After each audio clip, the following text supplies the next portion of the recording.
Who was the best guest in 2022? What happened last year? And what was the best conversation in 2022? Well, I talk about all that and more on this episode of the Toddcast.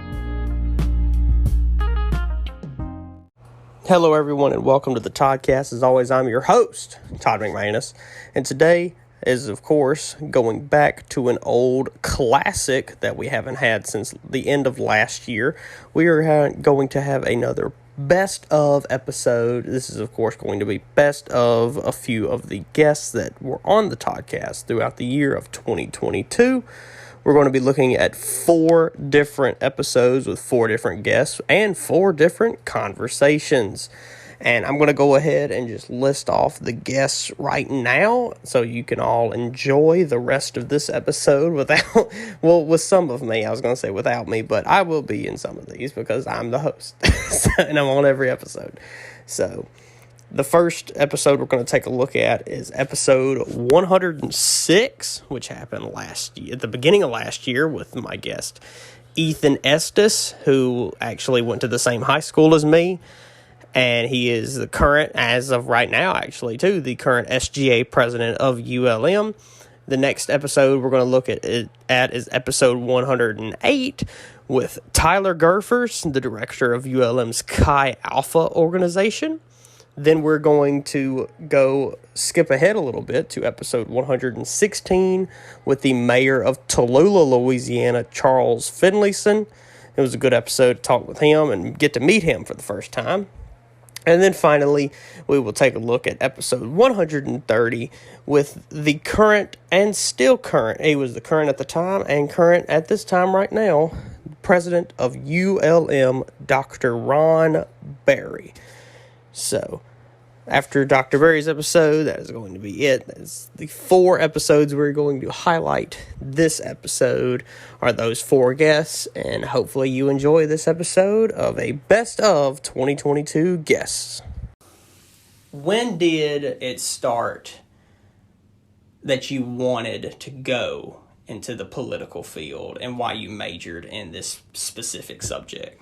Sure. So I've always known from, I guess, it's in junior high, and you know this, just going to the same high school, everybody kind of called me Gov, right? Yeah. That name stuck when Coach Cole, who was the new coach from Sterlington, became our head football coach. In 7th grade, he just decided to name me that, and it just stuck. I really did not get a clear understanding of what government entailed, being in junior high, right? Most junior high kids. Oh, if we couldn't vote, we didn't care. Right. I mean, you just don't really play a big integral part in that. Yeah. But really, it started there to where I wanted to kind of chase political aspirations, and it kind of started when our former Congressman Ralph Abraham got into office. He ran in 2014, so that was 8th grade for me. Yeah. And then 2015, he was sworn in. So that was, the later part of 8th grade, early 9th grade. And that's when I met him. And he sort of just kind of lit a fire in me of public service and what it means to be part of that. And just sort of gave me the opportunity to work in that field, and I really, really grasped to it. And then that's when you were like, this is what I want to do. Like, Absolutely. You just had that feeling of like, I like it. It makes me happy. I'm trying to help other people as most as I can, and that's when you're like, this is what I want to do. Right. And that kind of just coincides with my major. So political science, it really dives into the aspects of politics and policy, the boring stuff nobody really likes to talk about. But what I want to do with that really is I do want to become an attorney. And because I think I can take skills that I've acquired here at ULM and even at Riverfield and apply those in a law manner once I get down the road into law school. All by God's will, of course, but we'll see what happens. Yeah. And so, like you said a little bit right there, once you graduate, like you said earlier, you're going to graduate next May in 2023, that's right. Once you walk across that stage and the president, Dr. Berry, hands you the diploma, and he's like, shakes your hand, congratulations, and then you throw the hat up, and it's time to go into the world and be an adult, basically. Get a job, make money, get a home, all that kind of stuff. Start paying insurance, all the good stuff, you know. Oh, yeah. What would you say, like, the plan is as of right now? Like you said, go to law school, like, what... Not you don't have to go like full in detail if you don't want to, but like what do you want to do after you graduate? Sure. So like you said, May of 23 is my second graduation date as of now, and if classes hold up for undergrad, then we'll be on track to graduate. But I'm also a realist, so it comes down to we can have plans all we want, but if it's not in God's will, it's not in God's will, and so I kind of know that in the back of my head. But remaining headstrong and steadfast on what the objective is. So graduating in May of 23, I do plan to go to law school. I don't know where yet, whether that's going to be in Louisiana, whether that's going to be Texas, Florida, out of state. Then again, Louisiana law is a lot different compared to our neighboring states. We're under the Napoleonic Code. So we're a little bit different in almost every fashion. So law school takes about 3 years after that. I do want to go into the business corporate route, possibly constitutional law. And then after that, we'll likely endeavor into working for a business or working for a firm representing businesses. But if I decide to go the constitutional law, then obviously that would warrant government, right? Yeah. Constitutional law is very... imperative to the way that policy and politics is shaped. So I think that hopefully I would do okay in that route too. But we can always set a plan, and I do have a plan placed. Just got to execute the plan in order to get there. I feel that. And so, like you said, if you go that constitutional law route, is there any way at that point, like if you work up, and of course, many, many years later, of course, is that the route that you would go, and that you could maybe one day end up being like a Supreme Court justice? Well, constitutional lawyers, there are lots of attorneys out there that do become judges and are able to go up into federal judgeships and Supreme Court justices for the state and attorney general and so on and so forth that have all been around constitutional law. Because they just understand the functioning of government so well, because our judicial system is based off of the law of the land, the Constitution. I've never had any aspirations to become a judge or a Supreme Court justice. I do know I would definitely want to practice law. But if my heart's in it at the time and I feel it's the right decision, then maybe that's an avenue I would pursue. That is a very high calling, though, for sure. Yeah. To be a judge in any manner. Oh yeah. Because you're deciding cases left and right, deciding the future of whatever's in front of you. You have the last say of a lot of stuff. That's a big say too. Yeah. Not quite sure. How has Chi Alpha been during this past fall semester and currently going into the spring semester?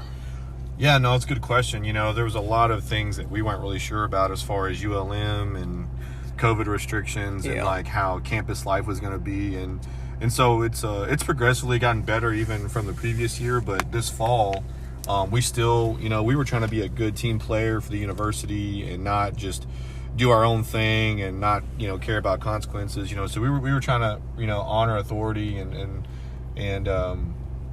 be a part of what was going on. And so I think we did that in a lot of ways. We were involved from the get-go, from when students showed up till all the way to the end of the semester. And I think Chi Alpha has done well, like considering everything.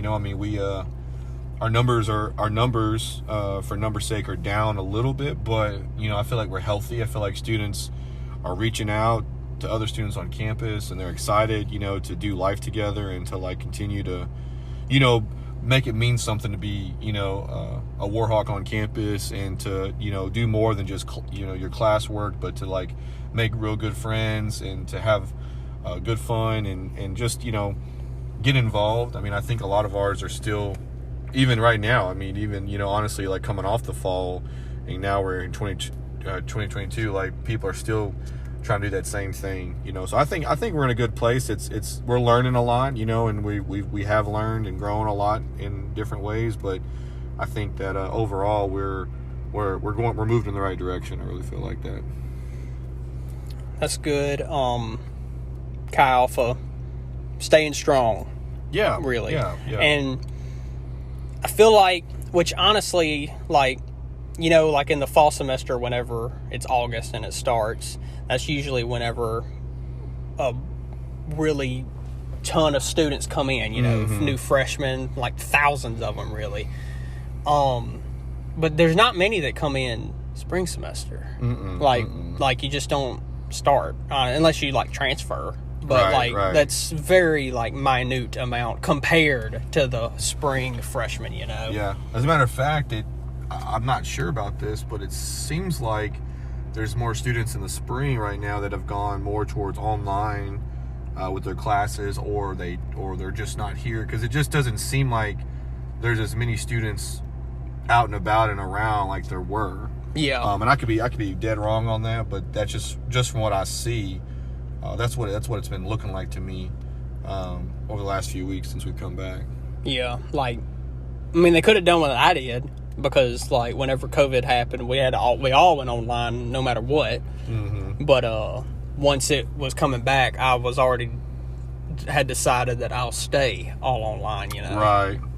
And so, which I wanted to ask you about with Chi Alpha. Y'all had a conference not too long ago, a couple weeks ago, called SALT. Mm-hmm. Now, can you, all the people out there that are listening that may not know what this is, could you briefly explain it to them, and then how was y'all's experience at this past conference? Yeah. So SALT is our winter conference over New Year's, and essentially it's for all the Chi Alphas in what they call the South Central region, which would be Texas, New Mexico, Oklahoma, Arkansas, and Louisiana. And then we actually have some from Mississippi that come. And so all the Chi Alphas are invited. We have it over in Dallas. And in a big place too. Yeah. We're back. We changed hotels just for a couple years there, but we're at the Sheraton, downtown Dallas. Pretty big hotel. Been there for a long time. Had some renovations, so it's even nicer than it was last time we were there. And we have it's about 2,000 people that are there at our conference. That's so good. It's a decent number. There's about 15 of us from ULM, so we decent number. And so what we do is we go to this conference. There's guest speakers that share, they have different services, and then there's these workshops that students go to, and they can pick which ones they want to go to, and things to help them learn how to grow in their faith and how to be a leader on campus, how to be more missional in everything they do. So it's really kind of a leadership caliber kind of conference, but also expose a lot of students to missions and to just people maybe they're new in their faith, kind of helps them grow in their faith and different things. And so it's a great time, man. It's a powerful time, and it's a great way, honestly, to start the new year. I mean, that's one of the best things. You said you were there for 33 years. 33 years. And I saw this, that you were on the city council for 33 years as well. My first year when I was working at the parts store, there was an election, and the feeling of the community is they needed a change from the mayor and the councilman.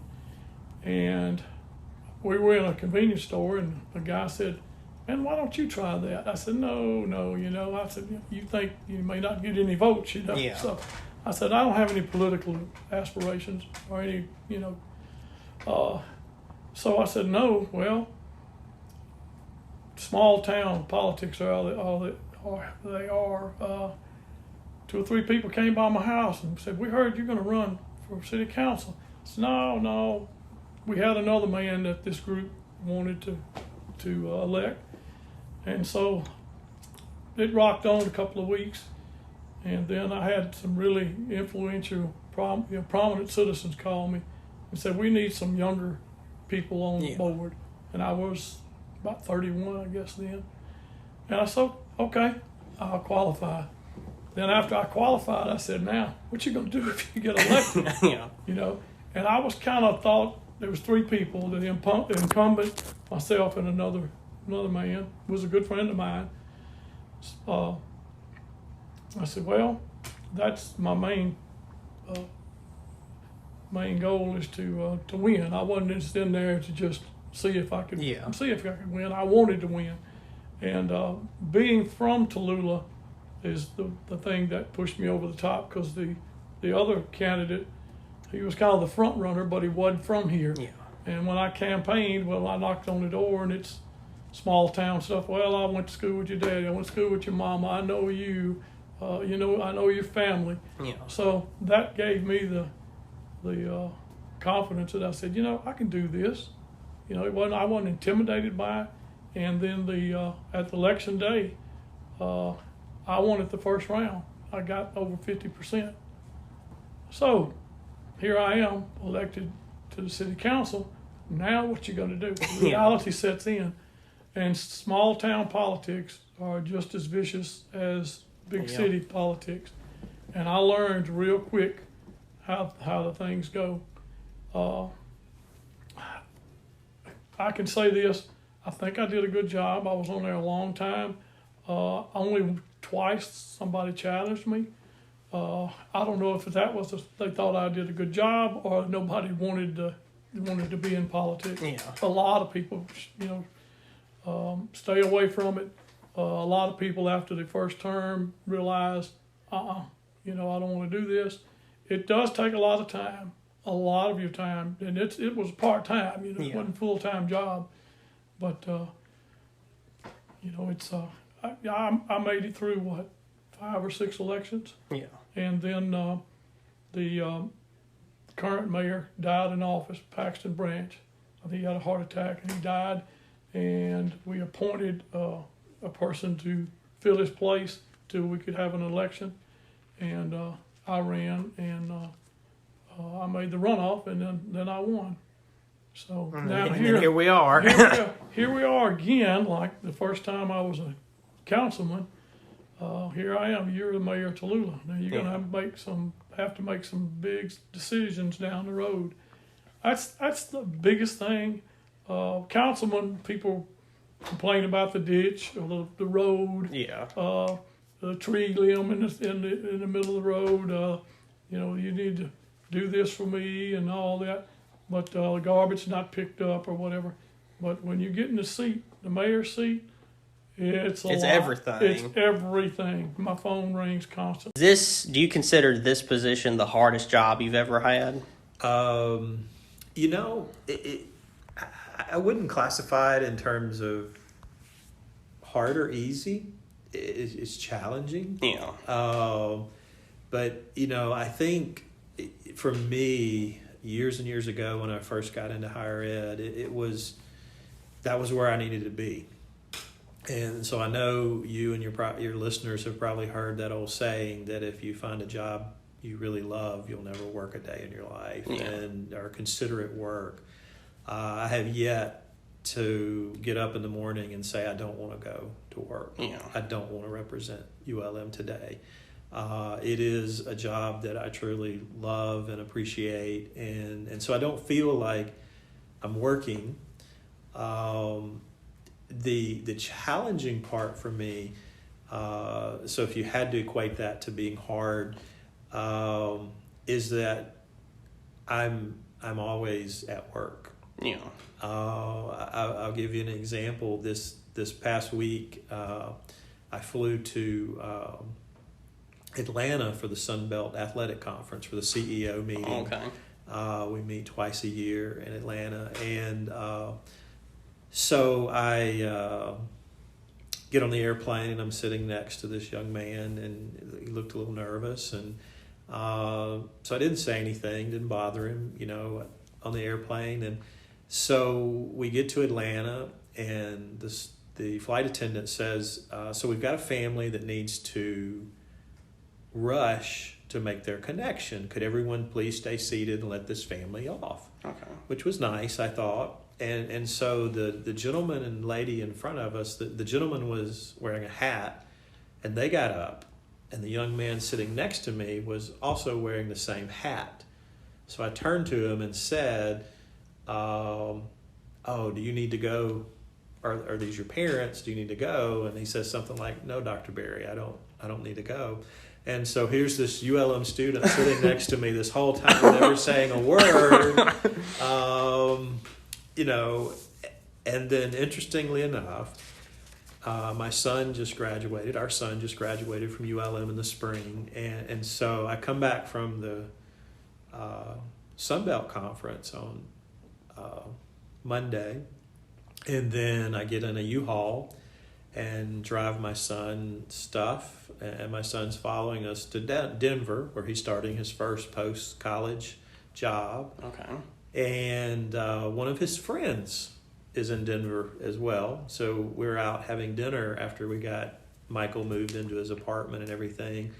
And he says, "Oh, President Berry, I just, one of my friends saw you at the airport and he Snapchatted a photo of you sitting in the waiting room." It was the young man that I was sitting next to. On the plane the entire time. On the plane the entire time. So it's... that's the hard part for me, that I'm always on, that I'm almost a public figure for the university, and that's a challenge that, people might be taking pictures of me and I don't know it, and they're sending it to other people. In this case, someone who's in Denver, and I just happen to be going to Denver, and he says that, "Oh, by the way, my friend Snapchatted." And I said, "Oh my gosh, are you serious?" And so I'm sitting there thinking, okay, where did that go? And he said, "Don't worry, Snapchat goes away." And I said, "Oh, okay, that's good." So that's the challenging piece for me. And it's not hard, it's just different. I'm a very private person, a very quiet person, an introvert, really. And so that's a challenging piece for me. Yeah. Thank you to all of those guests who were on last year, and thank you to all of the guests that have been on this year so far, and to all the guests that will be on this year. And thank all of you for listening to this episode, and I will see all of you next week. As always, please rate and subscribe, and if you're listening on YouTube, please like, comment, and subscribe, and click that bell to get notified when new videos are uploaded. And make sure you follow the Toddcast only on Instagram at @the_Toddcast_ for all your Toddcast social media needs. Make sure you tell your friends and your family, or anybody really, to give it a listen. And thank all of you for listening to this episode. And if you want to know what's going to happen next week, well, I guess you're just going to have to tune in to find out. Only on the Toddcast.